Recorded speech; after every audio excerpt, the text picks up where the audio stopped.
নমস্কার বন্ধুরা, আবার চলে এসেছি দিদি রান্নাঘরে। তো আজকে একটা জিনিস বানাবো, সেটা হলো আম পোড়া শরবত। তো দুটো আম নিয়েছি, কাঁচা মিঠা আম।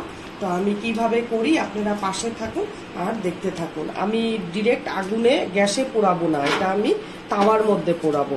তো তাওয়ার মধ্যে পোড়াবো যেহেতু একটু সময় লাগবে, আমাদের তো কাঠের উনান নেই যে কাঠের উনানে পোড়াবো। তো গ্যাসে পোড়াতে গেলে এইভাবে পোড়ালেই সবচেয়ে ভালো হয়। তো একটু সময় নিয়ে এটা আমি এখন করবো। গ্যাসটা কমিয়ে রেখেছি, ও আপনি আপনি ইসে হতে থাকবে, পুড়তে থাকবে আর বয়েলও হতে থাকবে। বন্ধুরা, আমি এখন একটা গামলা দিয়ে এটাকে ঢেকে দিব। ও ভাপে ভাপে সেদ্ধও হবে, প্লাস হলো সুন্দর মানে নরমও হয়ে যাবে জিনিসটা, আর পোড়াও হয়ে যাবে। আমি ঢাকনাটা তুলে নিচ্ছি। আমটা পুরো পুড়ে গেছে। তো সবুজ ছিল, দেখুন পুড়ে কি কিরকম কালার হয়ে গেছে দেখুন। তারপরে এটাকে কিভাবে করি আপনারা দেখবেন। এটা এখন মোটামুটি ঠান্ডা হয়ে গেছে।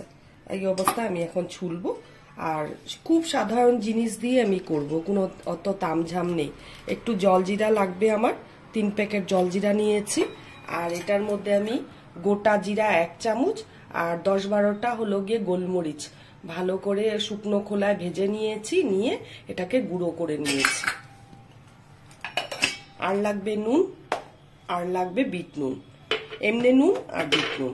আর চিনি যদি জাল দেওয়ার সময় দেন ভালো কথা, কিন্তু এটা বেশি দিন টেকে না। তো আমি দেব না যে তা না, চিনি দেব, কিন্তু ফ্রিজে রাখতে হবে।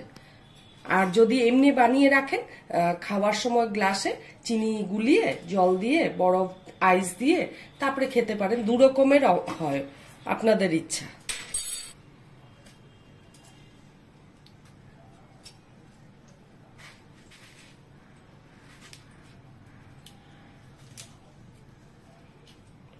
এই যে কেটে নিয়ে এইভাবে ছাড়িয়ে নিচ্ছি আমি। খোসাটা তো আর কাজে লাগবে না, না? এই আমটাকে বের করে নিয়েছি। আর 2 টুকরো বাকি, এবার আমি এই 2 টুকরোকে করলে পরেই হয়ে যাবে।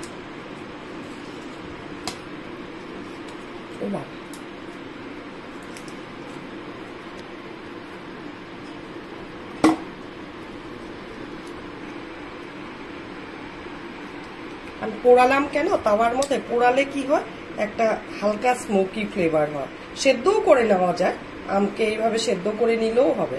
তো আমি সেদ্ধ করিনি, আমি পুড়িয়ে নিলাম তাওয়াতে। কাঠের উনানে পোড়ালে তো সবচেয়ে ভালো হয়।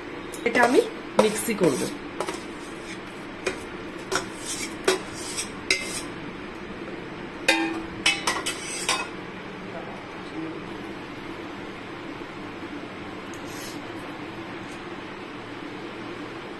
আমি এই বাটিটা প্রায় কম কম 1 বাটি চিনি দিচ্ছি। এটা একবারে দিয়ে আমি মিক্সি করব।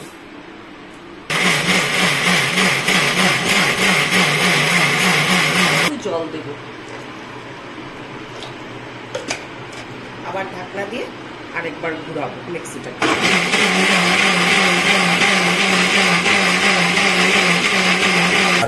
এই সসপ্যানে জাল দিব, এখানে ঢেলে নিচ্ছি।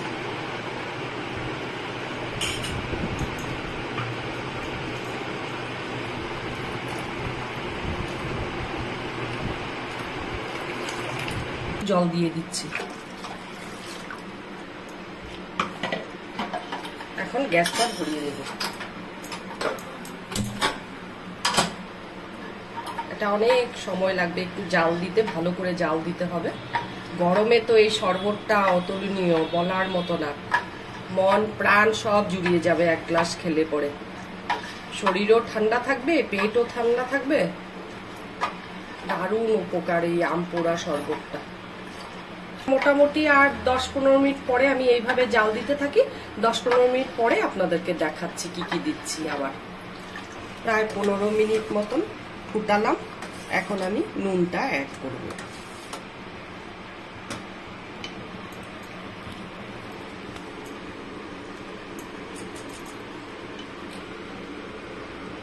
এক চামচ বিট নুন দিচ্ছি।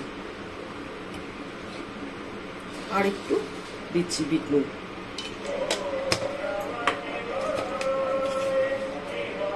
আর এমনি নুন দিচ্ছি 1 চামচ, আর 1 চামচ দিচ্ছি, বাস আর দেবো না। আমি এখন গ্যাসটা অফ করে দিলাম আর এটা নামিয়ে নিব। একটু ঠান্ডা হবে, মানে একটু ঠান্ডা হবে, তারপরে এই যে জলজিরাটা আর জিরের গুঁড়োটা দিব। আর ঠান্ডা না হলে ওটা দলা পাকিয়ে যাবে। এখন আমি জলজিরা, কিছুটা ঠান্ডা হয়ে গেছে, এখন আমি জলজিরা মেশাবো।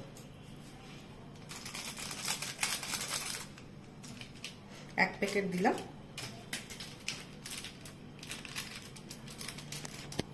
দিলাম, আরেক প্যাকেট দিচ্ছি,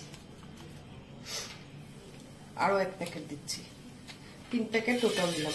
আমি 1.5 লিটার জল দিয়েছিলাম, ওটাকে শুকিয়ে এখন 1 লিটারে নিয়ে এসেছি। আমি কিন্তু ফুড কালার দিচ্ছি না, গ্রিন কালারের ফুড কালারটা দিলে ম্যাঙ্গো কালারটা আসবে, কিন্তু আমি দিচ্ছি না।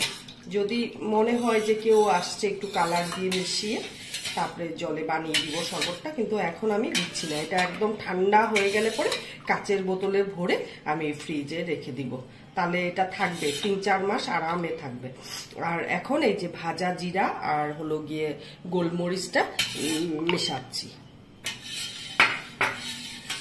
আর গরমে বড়দেরকেও বলছি, ছোটদেরকেও বলছি যে প্রচন্ড গরম পড়েছে, তো সেইভাবেই খাওয়া দাওয়াটা করবেন, জলটা বেশি করে খাবেন, আর ডাবের জল, শরবত এগুলো খাবেন।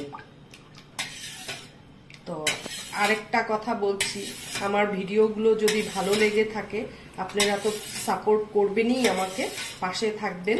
আর 2 নম্বর হলো গিয়ে আপনাদের বড়দের আশীর্বাদ আর ছোটদের ভালোবাসা ছাড়া আমি এগোতে পারবো না, তাই আপনারা আমাকে এইভাবে সাপোর্ট করে যান। আর আজকের জন্য ভিডিওটা এখানেই শেষ, টাটা। ফেসবুক থেকে দেখলে পরে লাইক, কমেন্ট, শেয়ার করবেনই, আর ইউটিউব থেকে দেখলে পরে হলো গিয়ে সাবস্ক্রাইব করবেন।